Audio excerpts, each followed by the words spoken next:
গণমাধ্যমের এই দায়িত্ব পালন করার ফাঁকে দিয়ে কেউ যখন নতুন নতুন বিষয়কে জনগণের সামনে রংচং মাখিয়ে হাজির করতে চান, তাদেরকেও কিন্তু চিহ্নিত করতে হবে।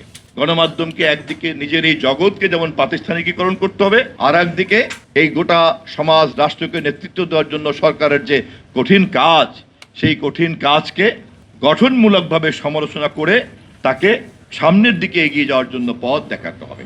এবং খেয়াল রাখতে হবে, এই কাজ গঠনমূলক সমালোচনার বদলে যারা নৈরাজ্য তৈরি করতে চান, তারা তাদের গুম খুনের অপরাধকে আড়াল করার জন্য কোনো ফাঁদ পেতেছেন কিনা। গণমাধ্যমের এই দায়িত্ব পালন করার ফাঁকে দিয়ে কেউ যখন নতুন নতুন বিষয়কে জনগণের সামনে রংচং মাখিয়ে হাজির করতে চান, তাদেরকেও কিন্তু চিহ্নিত করতে হবে। এভাবেই দায়িত্বশীল গণমাধ্যম এবং অতীতের ফ্যাসিবাদের সমর্থক গণমাধ্যমের ভাগাভাগিটা খুব পরিষ্কার করে রাখতে হবে। গণমাধ্যম এমন একটা জগৎ, যেই জগতে মতাদর্শের ভিত্তিতেই যার যার কলম চলবে, এটাই স্বাভাবিক।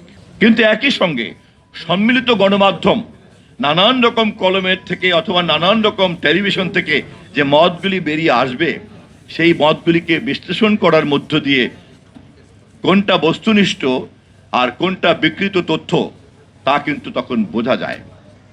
অতএব যদি শুধুমাত্র একটি মতের গণমাধ্যম থাকে, তাহলে কিন্তু তা বোঝা যাবে না।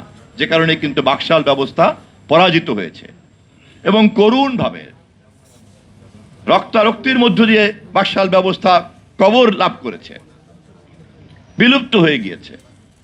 এমনকি যারা এটা জন্ম দিয়েছেন তারাও কার কোনো দাবি করেন নাই, আসেন বাকশালটা আমাদেরকে আবার করতে দেন। কোনোদিন কেউ আবেদন করে নাই। শহীদ রাষ্ট্রপতি জিয়াউর রহমান যখন আবেদন করার জন্য আহ্বান করেছিলেন, তখন তো কেউ বলেন নাই যে বাকশাল নামে আমাদেরকে অনুমোদন দেন। কারণ এত বড়ই একটি আত্মঘাতী রাজনৈতিক সিদ্ধান্ত ছিল, যা দুঃখজনকভাবে মরহুম শেখ মুজিবুর রহমান সহ এই পুরা চিন্তা এবং দর্শনকে কবরে নিয়ে গিয়েছে।